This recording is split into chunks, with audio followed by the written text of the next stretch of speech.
Well, it's sort of mind-blowing. This has the flavour of a group of guys planning a stag night or something. You've got the entire infrastructure. You've got the head of the CIA, you've got the chief diplomat, you've got the defence guy. They're just not serious.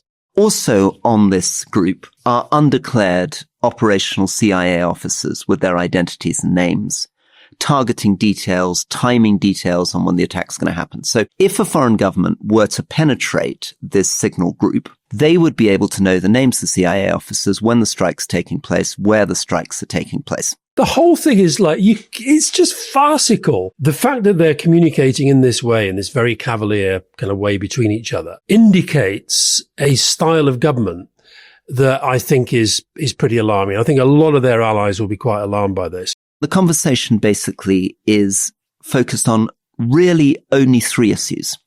Issue number one, we don't like Europe, and we're worried that by doing this, we might be somehow bailing out Europe. And Stephen Miller then puts a lot of emphasis on, we better get the money back from Europe if we do this. Second thing is comms. How on earth are we going to explain this to the American people? None of them have heard of who the Houthis are. Doesn't this contradict other stuff that we're saying?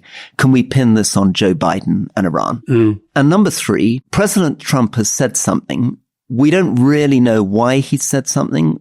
We don't really have the confidence to go back to him and question what exactly the reason is that he wants to hit the Houthi. We thought he was an isolationist. He didn't like doing this stuff. He's doing this stuff. How does this make sense? But in the end, we're too afraid to do this because Stephen Miller's come in and said Trump's already greenlighted this. So we'll try to provide a justification after the event. Well, that is just a very, very accurate description, it seems to me, of not just of this chat group war room, but also of how they operate, following his whims. No real sort of focus upon fact, no sense of anything other than Trump has had a bit of a whim. How do we make that work for us?